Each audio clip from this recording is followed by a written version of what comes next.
सभी का हिंदी खबर में मैं हूं आपके साथ ऋचा सिंह।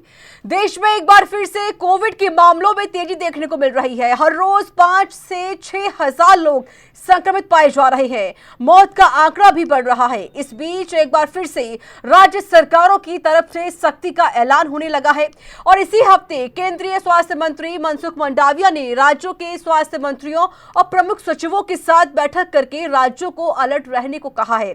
केंद्रीय स्वास्थ्य मंत्रालय ने देश भर के अस्पतालों में तैयारियों का जायजा लेने को लेकर 10 और 11 अप्रैल को मॉक ड्रिल कराने के ऐलान भी कर दिए हैं। रिपोर्ट देखिए, इसी पर होगी चर्चा।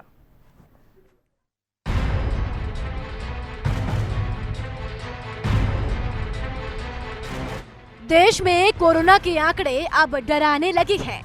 देश में कोरोना के 6,155 नए केस दर्ज किए गए हैं। वहीं पिछले 7 दिनों में कोरोना के मामलों में जिस तरह से वृद्धि हुई है वो तीसरी लहर के बाद सबसे ज्यादा है, जिसको लेकर राज्यों में अलर्ट भी जारी कर दिया गया है। केंद्रीय स्वास्थ्य मंत्रालय ने नए आंकड़े जारी कर दिए हैं। इन आंकड़ों में भारत में बीते 24 घंटे के दौरान कोरोना वायरस से संक्रमित 6,155 नए मरीजों की पुष्टि हुई है। इसके बाद संक्रमण का इलाज करा रहे मरीजों की कुल एक्टिव संख्या बढ़कर 31,194 हो गई है। देश में अचानक बढ़ रहे कोविड के मामलों में बढ़ोतरी होना शुरू हो गई है। इसके साथ ही राज्यों ने कोरोना को लेकर गाइडलाइन जारी की है और इस वायरस से बचने के लिए जरूरी सावधानियां बरतने की भी सलाह दी गई है। चलिए आपको बताते हैं कि किन राज्यों ने गाइडलाइन जारी की है। महाराष्ट्र, भीड़ भाड़ वाली जगह पर मास्क पहनने की हिदायत। तमिलनाडु, सरकारी अस्पतालों में मास्क पहनना अनिवार्य। केरल, सांस और किडनी की बीमारी से जूझ रहे मरीजों के लिए मास्क जरूरी। देश के विभिन्न हिस्सों में कोरोना के बढ़ते मामलों के बीच पता चला है कि सामने आ रहे नए मामलों में वायरस का XBB.1.16 वेरिएंट सबसे ज्यादा देखा जा रहा है। अब तक कोविड-19 के जितने मामले सामने आए हैं उनमें से 38.2% इसी स्वरूप के हैं। चलिए आपको बताते हैं कि किस राज्य में कोरोना संक्रमण के सबसे ज्यादा केस सामने आए हैं। दिल्ली 2232, गुजरात 2050, महाराष्ट्र 4,360, केरल 9,422, कर्नाटक 1,477, तमिलनाडु 1,216, हिमाचल प्रदेश 1,860। वहीं राजधानी दिल्ली में भी कोरोना लोगों को डराने लगा है। यहाँ भी कोरोना मरीजों के आंकड़ों में तेजी से इजाफा होता दिखाई दे रहा है। दिल्ली सरकार के मुताबिक पिछले 24 घंटों में कोविड के 535 नए मामले सामने आए हैं। दिल्ली में एक्टिव मरीजों की संख्या 2232 हो गई है। राजधानी दिल्ली में लोगों को डरा रहा कोरोना। दिल्ली में 24 घंटे में कोरोना के 535 नए केस। दिल्ली में एक्टिव मरीजों की संख्या 2232 पहुंची। देश में कोरोना के मामलों में वृद्धि हो रही है। पिछले सप्ताह सभी पैमानों पर बढ़त दिखाती है कि कोरोना का खतरा अभी कम नहीं हुआ है और हमें लापरवाही नहीं बरतनी चाहिए। सभी को लगातार सावधानी बरतने के लिए अपील की जा रही है। ब्यूरो रिपोर्ट, हिंदी खबर। तो देश में कोविड का जो खतरा है लगातार बढ़ता जा रहा है और साथ ही कोविड के केसेस उसमें भी इजाफा देखा जा रहा है। इस पर आज हम बातचीत करेंगे। मेरे साथ 2 मेहमान जुड़ चुके हैं।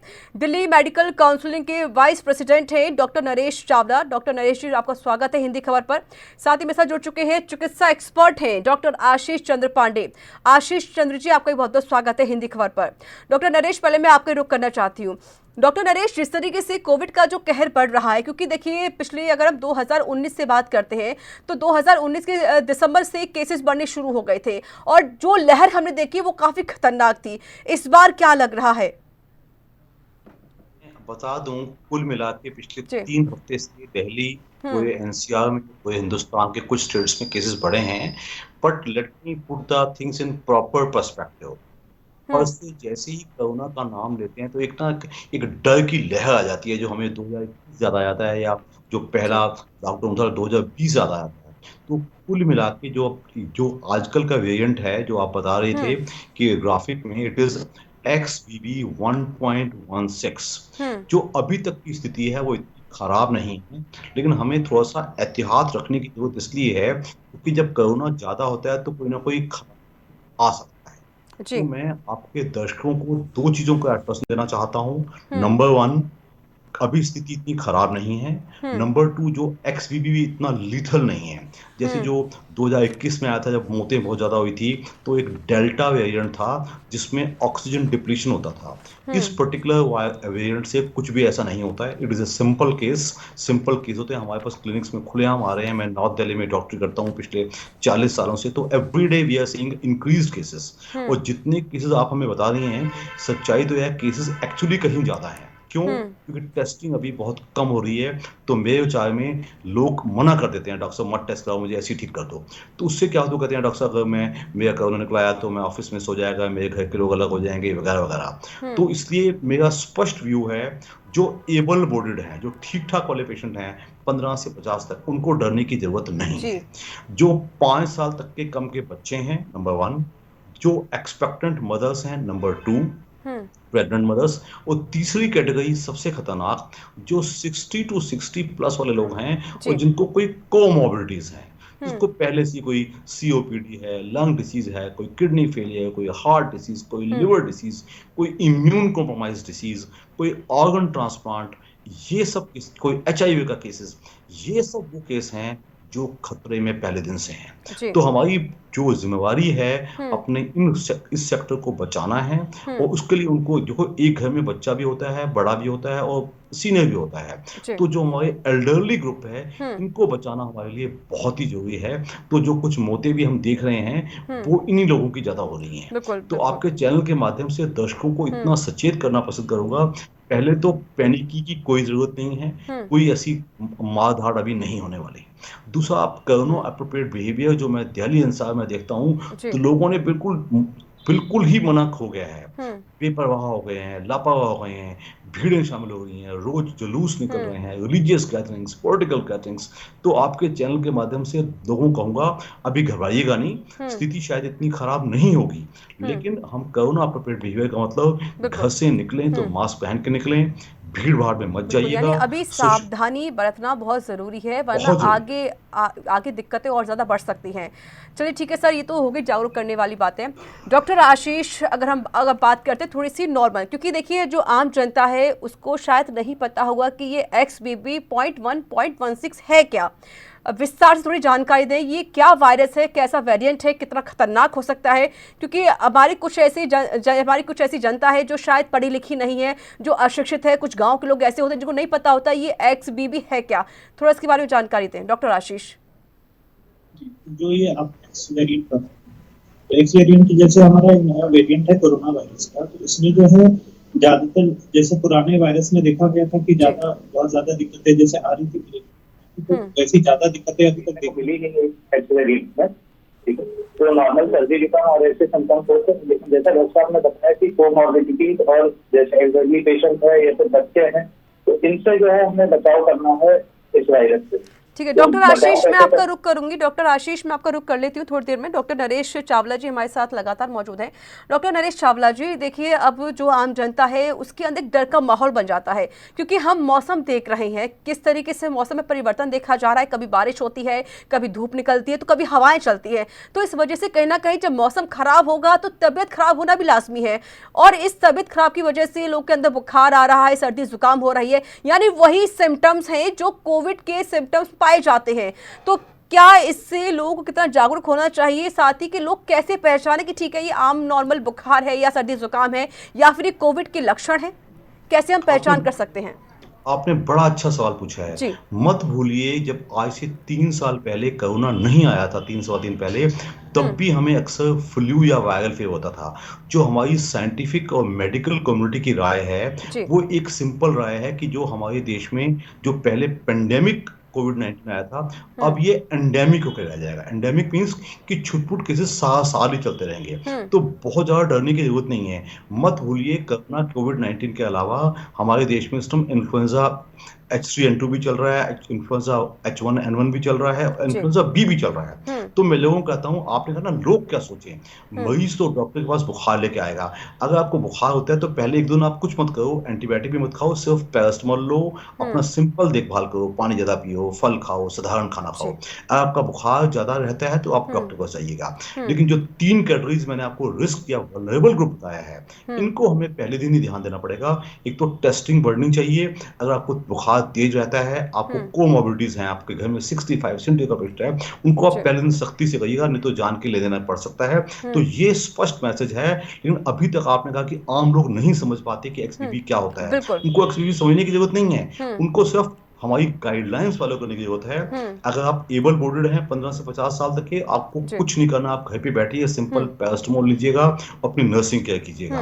अगर आपका बुखार 2-3 दिन के बाद चलता रहता है तो अपने फैमिली फिजिशियन के पास जाइएगा। लेकिन अगर आप रिस्क कैटेगरी के पेशेंट हैं तो राइट फर्स्ट डे आपकी टेस्टिंग होनी चाहिए, वो आपको आइसोलेट करना चाहिए, वो आपको टोटल केयर मिलनी चाहिए। और आपकी हालत बिगड़ती है, अगर आप 65+70 वाले हैं, तो आप हॉस्पिटलाइज भी होने चाहिए। ये हमारी एक गाइडलाइंस हैं, इसको अगर बिल्कुल, आप फॉलो और इसको करेंगे तो फॉलो आप करना भी बहुत ज़रूरी है जनता के लिए, ताकि वो ठीक ठाक रहे। डॉक्टर आशीष, मैं माफ़ी चाहती हूँ, कुछ टेक्निकल प्रॉब्लम थी, इस वजह से आपको रोकना पड़ा। बात पूरी कीजिए डॉक्टर आशीष।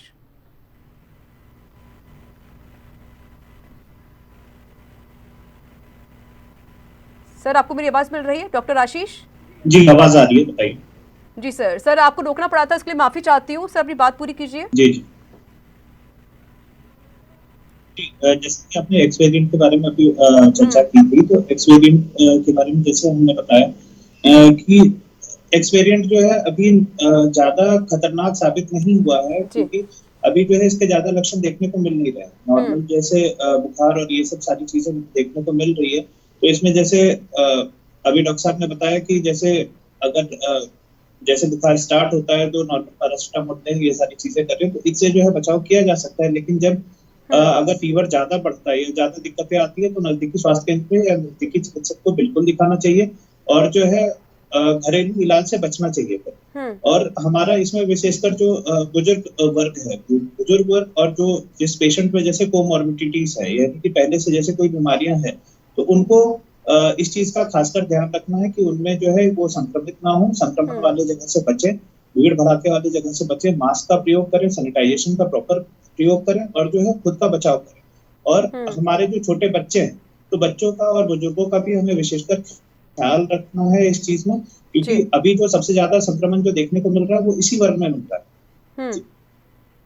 बिल्कुल। डॉक्टर नरेश, देखिए जिस तरीके से आपने भी जिक्र किया और डॉक्टर आशीष ने भी जिक्र किया कि सावधानी बरतना बहुत ज़्यादा ज़रूरी है। आपने एक बात कही थी कि अगर किसी को फीवर आता है 3 से 4 दिन तक, तो उसको डॉक्टर के पास जाना चाहिए, जो फिजिशियन है उनसे मुलाकात करे, उनसे बातचीत करे और अपने आप को दिखाए। एक मेरा सवाल ये भी है कि जैसे डॉक्टर्स को दिखाया जाता है, तो क्योंकि कुछ ऐसे पेशेंट होते हैं, कुछ गंभीर ऐसे पेशेंट हैं जिन्होंने कंटिन्यू बुखार आता है, 3 से 4 दिन के, उनको 1-1, 2-2 हफ्ते बुखार आ रहा है। कभी ऐसा होता है कि बुखार आया फिर उतर गया, फिर आना शुरू हो जाता है। उस सिचुएशन में क्या करना चाहिए? क्योंकि कोविड का जो कहर है वो तो बढ़ ही रहा है, लेकिन इसके अलावा फीवर के साथ साथ जुकाम भी, गले में खराश होना, ये सारे सिम्टम्स भी नजर आते हैं। देखिए, अगर पेशेंट को सिंपल बुखार है, उस साथ में उसको थोड़े से रेस्पिरेटरी सिम्टम्स आ रहे हैं, जिसमें जुकाम भी है, थ्रोट पेन भी है, सांस वाली खांसी भी है, छाती में दर्द भी है, तो हमें नो डाउट सबसे पहला शक कोरोना का ही करना पड़ता है। उसका RT-PCR टेस्ट कंफर्म होना चाहिए। मत भूलिए कि इस कोविड-19 के अलावा दूसरे बुखार भी मार्केट में चलते हैं, चाहे उस पेशेंट को कोई टाइफाइड ना हो रहा हो, पेशेंट को कोई UTI यूरिनरी ट्रैक्ट इन्फेक्शन ना हो रहा हो, उनको भी हमारा रूल आउट करना जरूरी है। तो इन चीज़ों के लिए आजकल हमारे देश में हर जगह पे बड़े सस्ते और सरकारी संस्थानों में तो बहुत ही मुफ्त टेस्ट हो रहे हैं। तो ब्लड काउंट्स का टेस्ट होना, पेशेंट के विडाल या टाइफाइड टेस्ट होना, यूरिन का टेस्ट होना, ये बड़े लाजमी सी चीज़ें हैं। तो हमारे हिसाब से फर्स्ट 2 डेज आप बड़े आराम से घर बैठ सकते हैं, आप चुपचाप अपना सिर्फ पैरासिटामोल से ठीक कीजिएगा। अगर थर्ड डे ऑनवर्ड्स आपका फीवर टिका रहता है तो आप ऑब्वियसली आपको अपने फैमिली फिजिशियन से टच में रहना चाहिए, वो अकॉर्डिंगली फैसला करेगा कि आपको एंटीबायोटिक मिले या कोई और दवा मिले कि ना मिले। तो I think that should be left to the family physician, patient अपना फैसला खुद ना करे। और जो एल्डरली ग्रुप है या वल्नरेबल ग्रुप है उनको तो फर्स्ट डे ही उनका आरटीपीसीआर टेस्ट भी होना चाहिए, उनकी ब्लड काउंट्स भी टेस्ट होना चाहिए, और उनमें कोई दूसरे पैरामीटर हैं या kidney, lung disease, heart disease है तो पेशेंट का उस हिसाब से होता क्या है, जब भी कोई पेशेंट एक एज पे जिंदगी काट रहा है, 75 साल का आदमी है, उसकी जिंदगी ठीक ठीक चल रही है बाकी बीमारियों के साथ साथ, जैसे ही उसको कुछ कोविड-19 या कोई और ऐसी बीमारी आती है तो उसका सिस्टम सारा झुंझुड़ जाता है। तो ऐसे पेशेंट्स को हमें, इस वल्नरेबल ग्रुप को हमें सपोर्ट करने की जरूरत सबसे ज्यादा है। लेकिन एक कन्फ्यूज़न एक हमेशा रहती है डॉक्टर नरेश, अगर हम बात करते हैं एक बहुत बड़ा कन्फ्यूज़, क्योंकि देखिए हम आम जनता होती है या फिर कुछ लोग गांव के हैं, उनको नहीं पता इस बारे में। मौसम बदल भी रहा है, अब मैंने आपसे पहले सवाल पूछ चुकी हूँ, मौसम बदला उसके बाद कुछ सिम्टम्स आते हैं, बुखार आना, सर्दी जुकाम होना, गले में खराश होना, ऐसे कई सिम्टम्स आ जाते हैं जो कोविड से रिलेटेड होते हैं, क्योंकि वही सेम सिम्टम्स होते हैं कोविड-19 के और वही होते हैं एक आम बुखार या आम बीमारी के। तो ये जो पहचान तो शायद कोई नहीं कर पाता, लेकिन हाँ ज़रूरी इतना है कि क्या अगर कोई ऐसे सिम्टम्स मिलते हैं किसी के अंदर तो क्या वो टेस्ट कराए कोविड का? अगर वेदर की वजह से अगर मान लो कुछ चेंज होता है शरीर में या बुखार आ रहा है, सर्दी जुकाम हो रहा है, तो क्या उसको टेस्ट करवाना चाहिए? मैंने स्पष्ट बोला है, एक अगर एबल बॉडीड है पेशेंट, 15 से 50 साल तक के हैं, उनको कोई दूसरी बीमारी नहीं है, वो बड़े आराम से अगर ऐसा बुखार आता है तो 1 या 2 दिन घर पे बैठ सकते हैं, सिंपल पैरासिटामोल लें, अपना हाइड्रेशन अच्छा रखें, पानी ज़्यादा पिएं, अपना नॉर्मल डाइट फॉलो करें। लेकिन अगर पेशेंट का फीवर थर्ड डे ऑनवर्ड्स भी तेज चलता रहता है, that is the time patient को अपने डॉक्टर के पास जाना चाहिए। वो सबसे पहले रूल आउट करेगा, अगर सिम्टम्स ऐसे कफ वाले सिम्टम्स हैं तो आरटीपीसीआर टेस्ट करवा लेगा। आरटीपीसीआर सारे सरकारी संस्थानों में, हॉस्पिटल्स में, डिस्पेंसरीज में मुफ्त होता है, इवन प्राइवेट वर्ल्ड में भी सिर्फ 300 रुपए का टेस्ट है ये। तो इससे रूल आउट हो गया। अगर कोरोना कोविड-19 है तो हमें उस हिसाब से प्रिकॉशंस लेनी पड़ेंगी, पेशेंट को आइसोलेट करना पड़ेगा, पेशेंट को केयर देनी पड़ेगी, और अगर वो कोरोना पॉजिटिव नहीं आता है तो ऑब्वियसली फिर इसको हम वायरल समझ सकते हैं या दूसरे किस्म का बुखार। तो no confusions, first 2 days at home in normal bodied people and बाकी थर्ड डे ऑनवर्ड्स केयर की जाए। लेकिन जो दूसरी बीमारियों के शिकार पहले से हैं, उनको अगर तेज बुखार आता है और साथ में even simple cough and cold भी हैं, उनको हमें फर्स्ट डे ऑनवर्ड से ही केयर देनी चाहिए। ठीक है डॉक्टर आशीष, देखिए जिस तरीके से जो लहर आई थी कोविड की वो हम सब ने देखी थी, क्या स्थिति बनी हुई थी, किस तरीके से लोगों के अंदर भगदड़ मच गई थी और एक खौफ जो होता है वो देखा गया था अक्सर सभी लोगों के अंदर, लेकिन वो खौफ ज़रूर खत्म हो गया है, क्योंकि अगर किसी को हल्का सा कोई सिम्टम्स आया तो लोग उसे दूर भागा करते थे या फिर लोग अपने जो गाइडलाइंस दी गई थी उसको फॉलो किया करते थे। लेकिन अब ऐसा नहीं है, क्योंकि लोग अब बेपरवाह हो चुके हैं, मास्क नहीं लगाते हैं या फिर भीड़ वाले इलाकों में जाते हैं। उनके लिए आप क्या संदेश देंगे? जी बिल्कुल सही बता रहे हैं आप। जैसे कि पुराने कोविड के टाइम पे हमने देखा था कि लोगों में बहुत ज्यादा जागरूकता थी कि ये बीमारी ना फैले, उसको रोकने के लिए लोग प्रॉपर सैनिटाइजेशन, प्रॉपर मास्क और भीड़ भाड़ वाले जगहों से बचाव कर रहे थे। लेकिन जैसे हम आजकल देख रहे हैं कि आजकल बिल्कुल भी लोगों में खौफ खत्म हो गया है इस चीज का, क्योंकि लोग जो है, लोगों में एक धारणा बन गई है और लोग जो है टेस्ट करवाने से भी बच रहे हैं। लोगों में ये है कि हाँ नॉर्मल सर्दी जुकाम है तो वो टेस्ट करवाने से भी बच रहे हैं, तो लोगों को ऐसा करना नहीं चाहिए और जो है हमें बचाव पे बिल्कुल ध्यान देना चाहिए, क्योंकि अगर हम अभी बचाव के ऊपर वो जोर नहीं डालेंगे तो धीरे धीरे करके, जैसे कि हमने पिछले कोविड के टाइम पे देखा था कि जैसे केसेस जो है दिन ब दिन बढ़ते गए थे और जो है फिर इसने एक विकराल रूप धारण कर लिया था पूरे भारत में, तो वैसा ना होने दें। तो इससे बचाव के लिए जो है हमें अभी से जागरूक होना पड़ेगा, हमें अभी से जनता को जागरूक करना पड़ेगा कि अगर किसी में भी लक्षण दिख रहे हैं तो वो अपने जो है नजदीकी स्वास्थ्य केंद्र पे जाएं, अपनी जांच करवाएं प्रॉपर, अपने को भी बचाएं और अपने आस पड़ोस वाले लोगों को भी बचाएं, भीड़ से बचें। तो ये सारी चीजों का जो है हमें अभी से बिल्कुल ध्यान रखना पड़ेगा, क्योंकि हम ये नहीं चाहेंगे कि दोबारा से जैसा कोविड का आउटब्रेक आया था हमारे पूरे भारत में और पूरे भारत की अर्थव्यवस्था जिस तरह से चरमरा गई थी, तो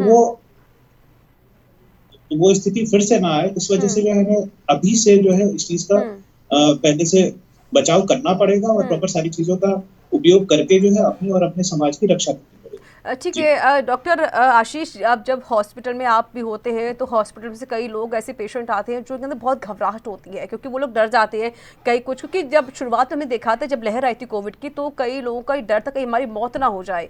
काफ़ी मौतें हुई थी, तो लाजमी उनको डरना भी बेहद, क्योंकि वो जो दिखाई दे रहे थे आंकड़े काफ़ी आंकड़े भी ज़्यादा दिखाई दे रहे थे। इस बार आप क्या देखते हैं मरीजों के अंदर, जब आपके पास पेशेंट आते हैं अपने आप को दिखाने के लिए, वो डर उनके अंदर है अभी भी कि कहीं कुछ हो ना जाए हमें, या फिर हम ज़्यादा कोविड की चपेट में हम आ ना जाए, हमारी मौत ना हो जाए, ऐसा कोई डर दिखता है क्या अभी भी डॉक्टर? जी बिल्कुल सही आप बता रहे हैं। जैसा कि पहले कोविड के टाइम पे देखा जाता था कि मरीजों में एक डर था, मरीज जो है अस्पताल में एडमिट होने से भी डरते थे कि कहीं अगर एक बार हम हॉस्पिटल में एडमिट हो जाएंगे तो हमारी जान बचेगी या नहीं बचेगी। लेकिन अभी जो है अभी ऐसी चीजें खत्म हो गई है। अभी मतलब मरीजों में ऐसी धारणा नहीं है कि हम अगर जाएंगे हॉस्पिटल में या डॉक्टर के पास जाएंगे तो हमारी जान जा सकती है। तो अभी जो है मरीज भी बहुत जागरूक हो गए हैं कि जो हमारा समाज है बहुत जागरूक हो चुका है कि अगर कोई बीमारी है तो अगर हम उसका समय रहते उपचार करवाएंगे, समय रहते डॉक्टर की परामर्श लेंगे तो हम ठीक हो सकते हैं। तो अभी इस तरह का भय तो समाज में नहीं है जिससे कि मौत जैसी आशंका को लेके लोग घबरा के घर में बैठे हैं। अभी ऐसी आशंका नहीं। अभी जो है लोग बहुत जागरूक हो चुके हैं। लोगों को पता है कि कोविड का प्रॉपर ट्रीटमेंट है। अगर समय रहते हुए उन्होंने जांच करवाया, प्रॉपर मेडिकेशन ली तो उनकी जान बच सकती है और ये अभी इतना खतरनाक नहीं। तो मरीजों में ऐसी अभी कोई दिक्कत आ नहीं रही है। मरीज आ रहे हैं दिखवाने के लिए और मरीज जो है अच्छे से अपना ट्रीटमेंट लेके ठीक हो रहा है। जी डॉक्टर नरेश, जिस तरीके से हम देख रहे हैं तस्वीरों में भी आते हैं, कई ज़्यादा आंकड़े भी सामने आने लगे हैं, क्योंकि कोविड की जो 3 लहर अब तक आ चुकी है और अब से बाद चौथी लहर को लेकर जो आशंका है वो यहाँ पर व्यक्त की जा रही है। अब हम रोज़ देख रहे हैं, रोज़ आंकड़े कम से कम 4 से 5 हज़ार आंकड़े रोज़ आ रहे हैं पूरे देश भर में। तो क्या ये जो अब आंकड़े आ रहे हैं कितने खतरनाक हो सकते हैं कोविड के, साथ ही साथ अब जनता के लिए क्या आपकी तरफ से संदेश रहेगा? देखिए, अभी कुल मिला के घबराने की जरूरत बिल्कुल भी नहीं है। कहाँ 5-6 हजार केस मत भूलिए, जो सेकंड वेव की पीक में ऑलमोस्ट 4.5 लाख केस डेली होते थे। तो जहां तक मैंने पहले भी कहा है कि टेस्टिंग बहुत कम हो रही है। आने वाले दिनों में टेस्टिंग भी बढ़ेगी क्योंकि लोग थोड़े जागरूक हैं और टेस्टिंग ज्यादा होगी और पॉजिटिव भी आएंगी। लेकिन कुल मिला के जो ये XBB 1.16 वेरिएंट है ये बिल्कुल भी लीथल नहीं है। हमने पूरा उसको स्ट्रेटिफाई कर दिया है और प्रोटोकॉल वाइज जो हमने पहले बताया है, जो ठीक ठाक लोग हैं उनको ये केयर करनी है और जो वल्नरेबल ग्रुप है और रिस्क ग्रुप है उनके लिए ये केयर है। अगर इस स्ट्रेटेजी को हम फॉलो करेंगे और प्लस जो मैंने कहा है जनरल कोरोना अप्रोप्रिएट केयर, मेरे हिसाब से गवर्नमेंट को थोड़ी सख्ती करनी पड़ेगी, रेगुलेशंस देनी पड़ेंगी एडमिनिस्ट्रेशन को कि जैसे मेट्रोज में, मार्केट्स में कुछ ना कुछ जो रिलीजियस और पॉलिटिकल गैदरिंग्स में कुछ प्रिकॉशन ली जाएं। और ऐसे अगर हम थोड़ी सी मास्क का इस्तेमाल थोड़ा कंपलसरी कर देंगे और भीड़ भाड़ को कंट्रोल करेंगे और साथ में सोशल डिस्टेंसिंग का पालन करेंगे और अपने हैंड सैनिटाइज करेंगे, तो मैं समझता हूँ हालांकि कुछ केसेस बढ़ने की उम्मीद है, थोड़ा डर है कुछ दिनों में, लेकिन कुल मिला के स्थिति बहुत जल्दी संभल जाएगी क्योंकि जो ये वेरिएंट है इतना डेंजरस नजर नहीं आ रहा और ये ऑलमोस्ट एंडेमिक टाइप हो गया है। छुट-पुट के साल ही चलते रहेंगे। तो मेरा संदेश स्पष्ट है कि आप पैनिक मत करिए, डरिएगा भी नहीं, कोई ऐसा बुरा हाल होने के चांसेस बहुत ही कम हैं, लेकिन प्रिकॉशंस और कोरोना प्रोटोकॉल फॉलो करना बहुत ही जरूरी है। बिल्कुल। और इस बार हॉस्पिटल्स कितने तैयार हैं डॉक्टर नरेश, क्योंकि पहली बार हमने देखा था जब फर्स्ट लहर आई थी तो क्या सिचुएशन थी, हर कोई सब कोई जानता है। इस बार कितना तैयार है हॉस्पिटल? इसमें नीति आयोग ने अपनी मीटिंग भी कर ली है। परसों हेल्थ मिनिस्टर ने, स्टेट हेल्थ मिनिस्टर साहब मीटिंग भी कर ली गई हैं। डिस्ट्रिक्ट एडमिनिस्ट्रेशन को खुलेआम हिदायतें दी जा चुकी हैं, लेकिन अभी तक स्थिति के हिसाब से जहाँ ऑक्सीजन की थी, जहाँ बड़े अस्पतालों में ऑक्सीजन प्लांट्स लग चुके हैं, एसेंशियल ड्रग्स की उपलब्धि करवा दी गई है, कई जगहों पे स्पेशल वार्ड्स भी क्रिएट किए गए हैं, लेकिन प्रिपेयर्डनेस ज़्यादा जरूरी है। अभी एकदम कोई वार लाइक स्थिति बिल्कुल भी नहीं है, तो we have to be ready but not to be panic. बिल्कुल पैनिक बिल्कुल भी नहीं होना है, लेकिन तैयार रहना है, अपने आप को अलर्ट रखना है, सुरक्षित भी रखना पड़ेगा, क्योंकि कोविड का जो कहर है वो अगर बढ़ेगा तो एटलीस्ट आप लोग भी ठीक ठाक रहेंगे। जिस तरीके से हमारे डॉक्टर्स भी आपको समझा रहे हैं, बता रहे हैं कि किस तरीके से आपको अपना ख्याल रखना होगा। डॉक्टर आशीष, देखिए आपने भी कई पेशेंट्स को देखते हैं, कई मरीज आपके पास भी आते हैं, तरह तरह की बीमारियां भी आपको बताते हैं। जाहिर है कि क्योंकि अब वेदर भी चेंज हो रहा है, क्योंकि सर्दी से सीधे गर्मी में प्रवेश होना, उसके बाद मौसम का बदलाव, बारिश, आंधी और हवा, ये सब चलती नजर आती है, लेकिन सिम्टम्स भी कहीं ना कहीं जरूर बदलते हुए नजर आते हैं, लोग काफी बीमार पड़ते हैं। इस बार अगर जो एक वेरिएंट है XBB.161 कितना खतरनाक है, ये क्या लोगों को इससे डरना चाहिए? डॉक्टर आशीष। ये देखिए, हमें जो है जैसे कि डॉक्टर साहब ने बताया और जैसे कि हम सब जानते हैं कि अभी जो वेरिएंट है ये इतना ज्यादा खतरनाक नहीं है। अभी जो है हमें सिर्फ आपकी बचाव करनी है, भीड़ भाड़ वाले जगहों से बचना है, खुद की रक्षा करनी है, हमें बाहर नहीं निकलना है। मेन जो हमारा बुजुर्ग वर्ग है और जो बच्चे हैं, हमें मेन अभी इनको बचाव करना है। और जो वल्नरेबल ग्रुप है, जैसे कि जिनमें कोई बीमारी है, पहले से भी एग्जिस्टिंग कोई सिम्टम्स है या कंडीशंस है, तो उन लोगों का हमें बचाव करना है। अभी इससे जो है कुछ ज्यादा घबराने की जरूरत नहीं है। बस हमें जो जैसा हम पहले परहेज करते थे कोविड के टाइम पे, वो सारी चीजें हमें दोबारा से अपने रूटीन लाइफ में लानी है। उसको हमें भी अपने जीवन का भाग बनाना ही पड़ेगा, क्योंकि अगर जैसे हम उस चीज को नजरअंदाज कर सारी चीजों को केयरलेस हो जाएंगे एक बार, तो ये चीज जो है, ये बीमारी जो है फिर से हम पे हावी डॉक्टर हो आशीष, सकता है। केयरलेस तो बिल्कुल भी नहीं होना है। जिस तरीके से आप दोनों डॉक्टर्स ने सभी को संदेश दिया कि आपको कोविड के जो प्रोटोकॉल है या फिर जो गाइडलाइंस है उसका पालन करना बेहद जरूरी होगा। डॉक्टर आशीष, बहुत बहुत शुक्रिया आपका। साथ ही डॉक्टर नरेश चावला जी, आपका बहुत बहुत शुक्रिया हमारे साथ जुड़ने के लिए और अपना समय हमको देने के लिए। तो देखिए, कोविड का जो कहर है वो अब बढ़ने लगा है, लेकिन अब आपको सावधानी बरतनी होगी। हिंदी खबर भी आपसे यही अपील कर रहा है कि आप लोग जो भी गाइडलाइंस है, जो भी प्रोटोकॉल है, उसका पालन कीजिए, क्योंकि मास्क लगाइए, सैनिटाइजर का इस्तेमाल कीजिए, साथ ही 2 गज की दूरी बेहद है जरूरी, इसका विशेष तौर पर ख्याल रखिए। मेरे साथ इस कार्यक्रम में इतना ही। देश दुनिया की तमाम खबरों के लिए बनी रहिए हिंदी खबर के साथ। नमस्कार।